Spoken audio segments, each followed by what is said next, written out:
Gold trusted gold buyers మీరు తాకట్టు పెట్టిన బంగారాన్ని విడిపించి ఈ రోజు ఉన్న మార్కెట్ ధరకు కొనబడను.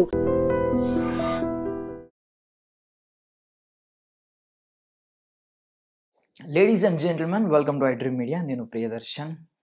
మనకు వచ్చే ప్రతి అనారోగ్య సమస్యలకి ప్రకృతిలోనే పరిష్కారాలు దొరుకుతూ ఉంటాయి. సో మనం ఈరోజు కొన్ని సమస్యలకి పరిష్కారాలు తెలుసుకుందాం. నాతో పాటు traditional healer, herbalist B Anjaneyaraju garu ఉన్నారు. మాట్లాడదాం. సార్ నమస్తే. నమస్కారం అండి. బాగున్నారా సార్? బాగున్నానండి. So first of all sir, ఇది ఐఫోన్ అండి. నేను ఐఫోన్ వాడుతున్నాను సార్. ఓకే. సో ఇది కొన్నప్పుడు 12 గంటలు ఛార్జింగ్ వచ్చేదండి కంటిన్యూస్గా వాడితే. సో ఒక సంవత్సరం 2 సంవత్సరాలు అయిన తర్వాత 8 గంటలకి 6 గంటలకి పడిపోయింది. అంటే బ్యాటరీ లెవెల్స్ తగ్గిపోతూ ఉన్నాయి. సో మనం చూసుకుంటే మా ఫాదర్ ఏజ్లో ఉన్నప్పుడు, ఏంటంటే 12 గంటలు వాళ్ళు అలసట ఎంత కష్టపడి పనిచేసినా ఈవినింగ్ అంత టైర్డ్ అయిపోయేవారు కాదు. ఇప్పుడు ఏసీ రూమ్ లో పనిచేస్తున్నా మా జనరేషన్ వాళ్ళు 8 అవర్స్కే ఈవినింగ్ అయ్యేసరికి మొత్తం బ్యాటరీ లో అయిపోతుంది. సో దీనికి కారణాలు ఏంటి? ఈవెన్ మీరు చూసుకుంటే ఈ రోజు ప్రతి ఒక్కరు B12 deficiency and D3 deficiency ఆ టాబ్లెట్స్ మీద కూడా డిపెండ్ అవ్వాల్సిన సిచ్యువేషన్ వచ్చింది. కొంతమంది స్పిరులినా వాడుతున్నారు, శిలాజిత్ వాడుతున్నారు, రకరకాల బయట మార్కెట్ మీద ఇలా డిమాండ్ అలా పెరుగుతుంది అన్నమాట. సో దీనికి కారణాలు ఏంటంటారు? వీటికి పరిష్కారాలు ఏంటంటారు? చాలా మంచి క్వశ్చన్ అండి. ఇక్కడ కారణం ఏంటంటే అధికంగా స్ట్రెస్ తీసుకోవడం అనేది కూడా ఒక కారణం అనమాట. అంటే అధికంగా స్ట్రెస్ ఏంటంటే షార్ట్ టైంలోనే విపరీతంగా సంపాదించేయాలని, షార్ట్ టైంలోనే గ్రోత్ వచ్చేయాలని, ఎక్కడికో వెళ్ళిపోవాలని, మన తాహతు కన్నా మించి ఆలోచన చేయటం, మానసికమైన స్ట్రెస్ అనేది అన్నిటికంటే చాలా ప్రమాదకరమైంది. ఎప్పుడైతే మీరు ఎక్కువ స్ట్రెస్ ఫీల్ అవుతున్నారో ఆటోమేటిక్గా బాడీ వీక్ అయిపోతుంది. స్ట్రెస్ ఫీల్ అయినప్పుడు ఏమవుతుందంటే మీ శరీరంలో ఉన్న ఆక్సిజన్ ఇమ్మీడియట్గా ఖర్చు అయిపోతుందండి. ఆక్సిజన్ డెఫిషియన్సీ ఎప్పుడైతే వచ్చిందో బలంగా ఉన్నా కూడా మానసికంగా వీక్ అయిపోతారు. ఆ మానసికంగా వీక్ అయిపోయినప్పుడు ఫిజికల్గా వీక్ అయిపోతారు. పూర్వం మీరు చెప్పినట్టుగా 12 గంటలు 8 గంటలు వాళ్ళు ఎక్కడ పనిచేసేవారండి? ఎండలో పనిచేసేవారు, మంచి వాతావరణంలో పనిచేసేవారు. ఇప్పుడు మీ నాన్నగారు తాతగారు అంటున్నారు, వాళ్ళు అప్పట్లో ఈ పురుగు మందులు లేవు, ఎరువులు లేవు, స్వచ్ఛమైన ఆహారం తిన్నారు, స్వచ్ఛమైన గాలి తీసుకున్నారు. ఇన్ని ఇండస్ట్రీస్ లేవు, ఇన్ని వెహికల్స్ లేవు. వెహికల్స్ అంటే ఊరికి ఒక సువేగా లాంటిది మోటార్ సైకిల్, చిన్నది మోపెడ్, ఎంతంటే అది 1400 1250 అప్పుడు. అది ఊరికి ఒకటి ఉంటే ఆ ఊళ్ళో పెద్దోడు గొప్పవాడు అనమాట. ఒక 50 20 30 ఊళ్ళలో ఒక బుల్లెట్ ఉంటే ఆ బుల్లెట్ రాజు గారనో, బుల్లెట్ నాయుడు గారనో, బుల్లెట్ చౌదరి గారనో ఆ చుట్టుపక్కల ఊళ్ళో అందరూ చెప్పుకునేవారు. ఇవాళ ఊరికి కొన్ని వేలు బళ్ళు ఉన్నాయేమో కూడా, కార్లు వచ్చేసినాయి. ఎప్పుడైతే ఈ వాతావరణ పొల్యూషన్ పెరిగిపోవటం అండి, పురుగు మందులు ఎరువులు వచ్చిన భయంకరమైన విషయాలను మనం భూమి మీద వాడి, అలాగే భూమి కెపాసిటీ ప్రకారం 20 బస్తాలు 25 బస్తాలు పండించవలసిన పంటలన్నీ మారిపోయి, అప్పట్లో 6 నెలల నుంచి 8 నెలలు పండియండి ధాన్యం, ఇప్పుడు 3 నెలల నుంచి 4 నెలలకే వచ్చేస్తున్నాయి. అది కూడా ఎంత వస్తున్నాయి? 20 బస్తాల బదులు 40 బస్తాలు 60 బస్తాలు 50 బస్తాలు పండిస్తున్నారు. దేని సపోర్ట్ తోటి? కృత్రిమ ఎరువులు, కృత్రిమ పురుగు మందులతోటి. భూమిని బతికించుకుంటే మనిషి బతుకుతాడు, భూమి ఆరోగ్యంగా ఉంటే మనిషి ఆరోగ్యంగా ఉంటాడు. ఆ భూమిని పూర్తిగా పాడు చేసి పిండేసి 10 ఏళ్ళకి పండవలసింది 2 ఏళ్ళు పండించేసి మనం బయటకు తీసేయడం వల్ల భూమిలో ఉన్న శక్తి సర్వం కోల్పోయిందండి. అందుకు భూమిలోంచి మీరు తిన్న ఆహారంలో డాక్టర్లకు వ్యవసాయం ఎలా చేస్తారో తెలియక పాలకూర తినండి కాల్షియం ఉంటుంది, బీట్రూట్ తినండి D3 ఉంటుంది, ఇలా చెప్తూ ఉంటారు అనమాట. కానీ ఏమీ లేదండి ఆహారంలో. ఎందుకంటే మనం భూమి అనేది పూర్తిగా పాడు చేసాం కాబట్టి ఆ ఆహారం ద్వారా మనకు అందియ్యే మినిమం ఏమీ లేవు అందులో, మనం గడి తింటున్నట్టే లెక్కేమో కూడా. అదేవిధంగా నీరు, పూర్వకాలం ఎలాగండి, నీటికి అనేక లక్షణాలు ఉంటాయి. ఎలాగంటే చెరువులో నీటికి ఒక లక్షణం, ఆ చెరువులో కూడా కమలం అంటే తామర పూలు, కలవ పూలు ఇవన్నీ ఉండి, చేపలుండి, హంసలు కొంగలో తేలియాడి తిరిగే నీటికి ఒకటి ఉంటుందండి. చంద్రుడి యొక్క కిరణాలు, సూర్యుని యొక్క కిరణాలు పడే నీటికి ఒక లక్షణం ఉంటుంది, బోర్వెల్ నీటికి ఒక లక్షణం ఉంది, నూతి నీటికి ఒక లక్షణం ఉంది, కాలువలో పారే నీటికి, నదిలో పారే నీటికి ఒక లక్షణం ఉంది. ఎందుకంటే ఈ కరెంట్ అంటాం దాన్ని. కరెంట్ అని ఎందుకంటారు? అక్కడ మూమెంట్ జరుగుతుంది. ఆ మూమెంట్ వల్ల ఏమవుతుందంటే హయ్యెస్ట్ ఆక్సిజన్ తీసుకుంటుంది. అది అనేక పర్వతాల్లోంచి, కొండల్లోంచి, అడవుల్లోంచి వచ్చిన నీరు అది. అందులో ఏముంటాయండి, మినరల్స్ ఉంటాయి, అన్ని రకాల ధాతువులు, అంటే శరీరానికి సరిపడి ధాతువులు, మూలికలు అనేక వేర్లలోంచి వస్తుంది ఆ వాటర్. మనం ఏం చేస్తున్నాం అంటే 0B అనే ఒక కృత్రిమమైన ఇన్స్ట్రుమెంట్ తీసుకుని అవన్నీ పూర్తిగా తీసేసి 0 తాగుతున్నాం మనం. అప్పుడు ఏముంది అందులో?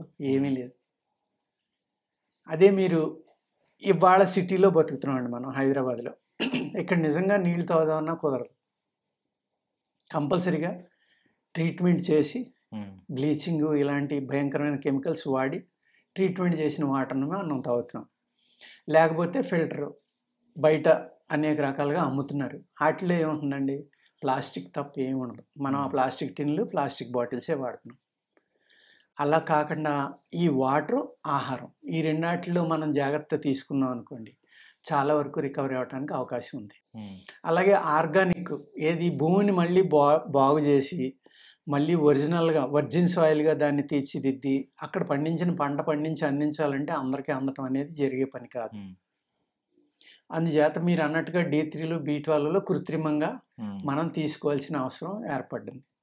ఎప్పుడైతే D3, B12, విటమిన్ సి కానీ లేకపోతే విటమిన్ ఏ కానీ, ఐరన్ ఈ తగ్గిపోవడం వల్ల ఏమవుతుందంటే మెగ్నీషియం ఇలాంటి ఇంపార్టెంట్ కొన్ని ఉంటేనే, ఇప్పుడు విటమిన్ సి తగ్గిందనుకోండి మీ శరీరంలో, ఏ రకమైన మినరల్ కూడా మీ బాడీ గమ్ముని అబ్జర్వ్ చేసుకోదు. విటమిన్ సి బాగుంటే ఫస్ట్ ఐరన్ అబ్జర్వ్ చేసుకో. ఐరన్ కనుక మీ బాడీలో సరిపడి ఉంటే మిగిలిన మినరల్స్ని బాడీ తీసుకోవడం మొదలు పెడుతుంది. ఎప్పుడైతే ఈ బేసిక్ విటమిన్ సి అవి లేకపోవడం, అసలు మీ క్వశ్చన్లోనే చెప్పారు, మీరు ఏసీలో కూర్చుంటున్నాం అని. ఎండ తగలకపోతే B12 ఎక్కడి నుంచి వస్తుందండి? B12 మట్టికి మన అదృష్టం ఏంటంటే ఎండలో నుంచుంటే B12 వస్తుంది. అది కూడా ఎలా నుంచోవాలి? మనం షర్టు, ప్యాంటు అన్ని ఇప్పేసి ఏకాడ్ డ్రైయర్ తోటి నుంచోవాలి. అప్పుడు ఎండ శరీరం మీద పెడితే ఎండలు ఆ B12 అనేది ఏర్పడుతుంది. మనం ఏం చేస్తున్నాం? ఫుల్గా డ్రెస్సులు వేసుకుని అన్నీ వేసుకుని ఎండలో నుంచుంటే ఉపయోగం ఏంటి? జిమ్ముల్లో కూడా ఏసీ ఉంది. జిమ్ముల్లో ఏసీ అంటే ఎంత దౌర్భాగ్యం అంటేనండి, అది అసలు వ్యాయామం చేసేదే బాడీ ఫిట్నెస్ కోసం. క్లోజ్డ్ సర్క్యూట్లో ఏసీలు పెట్టి ఒకళ్ళు పీల్చి వదిలిన గాలి ఇంకొకళ్ళు పీలుస్తా మన బాడీ హీట్కి రివర్స్లో కూలింగ్ చేస్తూ ఉంటే అక్కడ ఎంతవరకు మనం చేయొచ్చు? నెక్స్ట్ ఆ జిమ్ అనేది ఏం చేస్తున్నారంటే క్యాలరీస్ కాల్చి ఎన్ని క్యాలరీలు బర్న్ అవుతున్నాయని చూసుకుంటారు. క్యాలరీస్ అంటే ఏంటంటే మీ శరీరంలో ఉన్న సెల్సే కదా, టిష్యూసే కదా, వాటిని ఎక్సర్సైజ్ ద్వారా బర్న్ చేసి మనం మళ్ళీ కొత్తవి పుట్టించున్నాం. మనం పుట్టించలే, మన శరీరం పుట్టించేస్తుంది. వేస్ట్ అయిన దాన్ని ఇమీడియట్గా తయారు చేసేసి ఈ వేస్టేజ్ని బయటికి పంపేయటం అనేది శరీరం యొక్క నిర్మాణం. అద్భుతం అది. మీరు కావాలని ఎక్సర్సైజ్ ద్వారా లేకపోతే సైక్లింగ్ ద్వారా లేకపోతే థ్రెడ్మిల్ ద్వారా ఓవర్గా చేసి బాడీలో హీట్ పెంచుకుని చెమట పుట్టిలాగా చేసుకుని, ఆ చెమట గ్రంథులు చెమట అంటే ఏంటి? మీ బాడీలో సెల్సే, అవి చనిపోయి బయటకు వచ్చినాయి కాబట్టి చెమట ఏర్పడింది మీకు. ఆ చెమటలో అనేక మినరల్స్ బయటికి వెళ్ళిపోతాయి, సాల్ట్లు ఇవన్నీ కూడా. అవి మళ్ళీ పుట్టింది కదా శరీరం. అప్పుడు ఏమైందండి? ఈ ప్రాసెస్ స్పీడ్ అయిపోలేదు. ఈ ప్రాసెస్ స్పీడ్ అయినప్పుడు ఏమవుతుంది? మీకు ముసలితనం తొందరగా వచ్చారు. నేను జిమ్ చేసి వాళ్ళది జడిపించడానికో ఉన్న నిజాన్ని నేను చెప్తున్నాను. అది ఎంతమంది యాక్సెప్ట్ చేస్తారో చేయలేదు అనేది వాళ్ళ విజ్ఞతకే మనం వదిలేద్దామండి. ఇండియన్ యోగా ఉంది, అందులో ఎందుకు అంత నీట్గా చేయిస్తారు? ప్రాణం అలసిపోకుండా శ్వాసకి ఎక్కువ ప్రాముఖ్యత ఇచ్చి ఆ శ్వాస అనేది తీసుకుంటే బాడీ రిజోనేట్ అవుతుంది. ఇప్పుడు ఒక సెల్ పుట్టిందండి మీ శరీరంలో సెల్స్ పుట్టిన తర్వాత చనిపోయినట్లు బయటకు పంపుతుంది. దాని లైఫ్ స్పాన్ ఒక 80 రోజులు 80 గంటలు ఏదో ఒక ఫిక్స్డ్ లైఫ్ స్పాన్ ఉంటుంది కదా. సపోజ్ 80 గంటలు ఉందాం అనుకోండి, ఇప్పుడు 10 గంటలు కూడా బతకట్లా మన శరీరంలో, 20 గంటలు కూడా. ఎందుకు అంటే ఆహారం విషం, నీళ్లు విషం, గాలి విషం. అప్పుడు ఎలా బతుకుతాయండి? అందుకేంటంటే కావాల్సింది మంచి ఆక్సిజన్. ఎప్పుడైతే టెన్షన్ పెంచుకున్నారో, మీరు లేనిపోని ఆలోచన పెట్టుకున్నారో, అప్పుడు ఆక్సిజన్ బాడీ అబ్జర్వ్ చేసుకుంటుందని చెప్పాను కదండి. ఎప్పుడైతే ఆక్సిజన్ తగ్గిపోయిందో అప్పుడు ఆటోమేటిక్గా నీరసం వస్తుంది. అలాగే ఫుడ్ తినేది కూడా టైమ్లీ తినటం అనేది తగ్గిపోయిందండి. ఇంట్లో చేసుకునే ఫుడ్ అంతకంటే తగ్గిపోయింది. బయట నుంచి తెచ్చుకోవడం, ఇప్పుడు కెలాగ్స్ అంటున్నారు, ఓట్స్ అంటున్నారు, ఇంకా ఏయో అంటున్నారు. ఇప్పుడు అవి బయట దేశాల్లో తయారై మనకి ఇండియాకి వస్తున్నాయి. వాళ్ళు ఎప్పుడు చేశారు? ఎప్పటికొచ్చినాయి, మనం ఎప్పుడు తింటున్నాం. అన్ని రోజులు నిల్వ ఉండాలంటే ఒక ఆహారం అప్పుడు ఏం కావాలండి, దాంట్లో ప్రిజర్వేటివ్ అనేది కంపల్సరీ కలపాలి. ఖచ్చితంగా. ఆ ప్రిజర్వేటివ్ కలపడం వల్ల స్టమక్లో మీకు అల్సర్స్ రావడం, గ్యాస్ట్రిక్ ప్రాబ్లమ్స్ పెరగడం ఇవన్నీ జరుగుతాయి. అది కెమికల్లే కదా. ఇలాగా ఒక 100 రీజన్స్ ఉంటాయండి ఇక్కడ ఎందుకు నీరసపడిపోతున్నారు అని.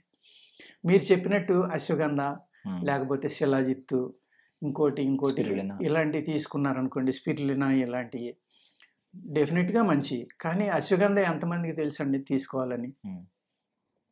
ఒక ఒరిజినల్ శిలాజిత్ కొనాలంటే వాళ్ళ 14 నుంచి 15 వేలు ఉందండి కిలో. ఒకప్పుడు 1500 1000కి దొరికేది.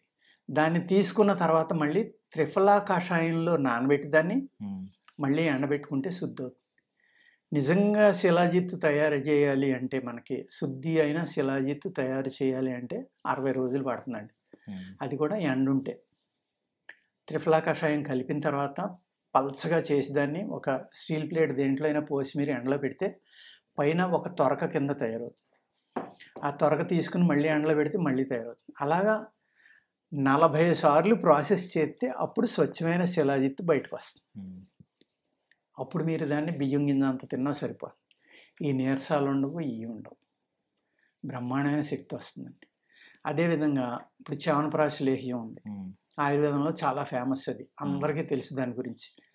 అది వాడితే చాలా అద్భుతాలు జరుగుతాయి. నిజంగానే చ్యవనప్రాశ చేయగలిగితే జరుగుతాయండి.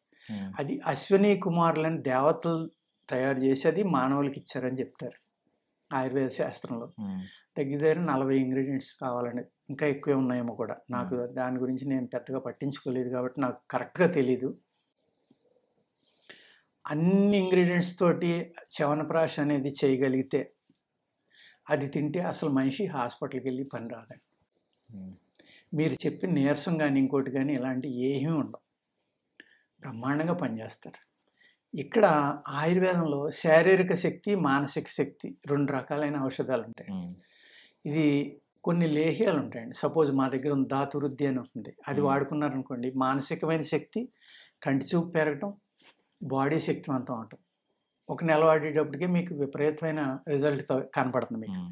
అటువంటివి వాడుకోవాలండి. మనం ఏం చేస్తున్నాం, ఒక లిక్కర్ తాగే వాళ్ళు లిక్కర్ ఖర్చు పెడతారు, పలావ్ తినే వాళ్ళు పలావ్ ఖర్చు పెడతారు, ఏ అలవాటుకి దానికి ఖర్చు పెడతారు. అవసరమైతే హాస్పిటల్కి వెళ్తున్నాం, హాస్పిటల్కి వెళ్ళినప్పుడు టెస్టులకు 10,000, ఆపరేషన్ చేయితే కొన్ని లక్షలు. అవన్నీ కాకుండా ఇక్కడ జాగ్రత్త తీసుకుందాం. మనం మంచి ఆహారం తిందాం, టైమ్లీ ఆహారం తిందాం. కొన్ని ఈ ఆయుర్వేదంలో న్యాచురల్గా వచ్చినవి కొన్ని బలం పెంచడానికి కానీ, మ్యాన్ పవర్ పెంచడానికి కానండి. మ్యాన్ పవర్ అంటే మళ్ళీ స్త్రీలకు అక్కర్లేదు అని అడగచ్చు. ఈ లేహ్యం అందరూ తినొచ్చు అండి, ఇలాంటి లేహ్యాలు. అలాగే కొన్ని క్యాప్సిల్స్ ఉంటాయండి, మల్టీ న్యూట్రియంట్స్. మన ములగాకుతోటి చేస్తున్నారు, చాలా ఫేమస్ అయిపోయింది ఇప్పుడు ములగాకు. దాన్ని ఏమంటున్నారు, ములగాకుని హిందీలో ఏదో అంటారండి. దాన్ని విపరీతంగా, అంటే మామూలుగా తింటలేదు. అమెరికా కానీ, వెస్ట్రన్ కంట్రీస్, యూరోపియన్ కంట్రీస్ అయితే ఆ గొట్టాలు అమ్ముతున్నారు ప్రత్యేకంగా. అది చేసి ఎక్స్పోర్ట్ చేసి విపరీతంగా అమ్ముతున్నారు. అదే ములగాకుని మనకి ఆషాఢ మాసంలో తెలగపిండి ములగాకు కూర వండుకొని 2-3 సార్లు తినమన్నారు. అంటే అప్పుడు 2 సార్లు తిన్నా సరిపోయేది మనిషికి, ఇప్పుడు రోజు తినవలసి వస్తుంది. అలాగా మనం ఆహారం, వ్యాయామం కూడా ఎలాగా, ప్రాణాయామం కానీ యోగా కానీ చేసి కనుక మీరు చేస్తే మీరు చెప్పిన దానికి ఒక అద్భుతమైన పరిష్కారం జరుగుతుందండి. అలాగే ఆయుర్వేదంలో దొరికిన లేహ్యాలు ఏమైనా వాడుకోవటం, అలా చేసుకుంటే కనుక మీరు అవి తప్పనిసరిగా మీ శక్తి నిలబడుతుంది. నిలబడడం వల్ల ఒక నియమం పెట్టుకోవాలి, టైం టు టైం పడుకోవడం కానీ లేవడం కానీ. ఇప్పుడు ఫోన్లు, ఇప్పుడు మీరు ఐఫోన్ ఉంది మీ దగ్గర, ఇంట్లో టీవీ ఉంది, ఇంటికి వెళ్తాం, ఒక భార్యాభర్త కలిసి భోజనం చేస్తున్నారంటారా? లేదు, ఎవరి ఫోన్ల వల్ల ఎవరి ఫోన్ వాళ్ళకి, ఎవరి టీవీ వాళ్ళకి. బెడ్రూమ్లో ఒక టీవీ, హాల్లో ఒక టీవీ, అందులో రేట్లు కూడా తగ్గిపోయినాయేమో, ప్రతి రూమ్లో ఒక టీవీ. శుభ్రంగా కూర్చుని టీవీలు చూడటం, మాట లేదు, మంతి లేదు. ఫ్యామిలీ లైఫ్ అనేది దూరం అయిపోయింది. స్ట్రెస్ ప్లస్ ఆ వేవ్స్ రావడం వల్ల ఏమవుతుందంటే 24 గంటలు అలా చూడటం వల్ల కంటి చూపు దెబ్బతింటుంది, బ్రెయిన్ కూడా పాడవుతుంది. అందుకు మీరు అన్నట్టుగా అందరూ అలసిపోవడం అనేది జరుగుతుంది. ఎప్పుడైతే ప్రశాంతత అనేది వచ్చిందో, టెన్షన్ తగ్గించుకుంటారో, అప్పుడు డెఫినెట్గా ఆరోగ్యంగా ఉంటారు. మంచి చెడు రెండాటిని ఈక్వల్గా తీసుకోవడం అనేది అలవాటు చేసుకోవాలండి. ఒక అమ్మాయి ఉంది, ప్రాణప్రదంగా ఒక అబ్బాయిని ప్రేమిస్తుంది. వాళ్ళు లేకపోతే నేను చచ్చిపోతాను అనుకుంటుంది. పెళ్ళైన మన్నాడు ఇద్దరికి క్లాషెస్ మొదలవుతాయి. చిన్న చిన్న అసలు రీజన్ లేకుండానే దెబ్బలాడుకుంటారు. అంత ఇష్టమైనది పెళ్లి చేసుకున్నావు, ఆ ఇష్టాన్ని కష్టంగా ఎందుకు మార్చుకో నువ్వు? ఈ ఒక్క మాట సరిపోతుంది. ఆ కష్టాన్ని ఇష్టంగా మార్చుకో, అంతే. అన్ని ప్రాబ్లమ్స్ సాల్వ్ అయిపోతాయి. పెద్దలు చెప్పక్కలా, ఎవరో చెప్పక్కలా. జస్ట్ కూర్చుని మాట్లాడుకోండి, హ్యాపీగా ఉండొచ్చు జీవితాంతం. ప్రతి చిన్నదానికి ప్రాబ్లం. అంతకు ముందరేమో ఇంక అసలు అంత ఎంత కాదనుకుంటుంది. ఎప్పుడైతే కష్టం వచ్చిందో ఆ కష్టాన్ని ఇష్టంగా మార్చుకుని దీన్ని మనం భరిందాం అనుకున్నప్పుడు ఎవరికి ఎటువంటి ప్రాబ్లము రాదండి. ఫిజికల్గా బాగుంటారు, మానసికంగా బాగుంటారు. థ్యాంక్ యూ సార్, చాలా అద్భుతంగా చెప్పారు. Thank you so much. And for more videos, Please subscribe to iDream. Please subscribe to iDream. Please subscribe iDream. And please subscribe to iDream. For more videos, subscribe to iDream. please like, share and subscribe to the channel. Congratulations, iDream. Subscribe to iDream. Subscribe to iDream. So subscribe to iDream Media. iDream ki iDream team andarki huge congratulations. Please subscribe iDream Media. Please subscribe to iDream. Subscribe iDream. Please subscribe to iDream. iDream అంటే నా కళల channel subscribe చేసుకున్నారు, నోరు తిరుగుతలేదు. మీరైతే గంట గుర్తు కొట్టండి. For more such videos, please subscribe to iDream. Subscribe to iDream. Please subscribe to iDream. Please subscribe iDream Media. Please do subscribe to iDream. Please subscribe to iDream Media. For best entertainment and information, please subscribe iDream. And don't forget to subscribe to iDream.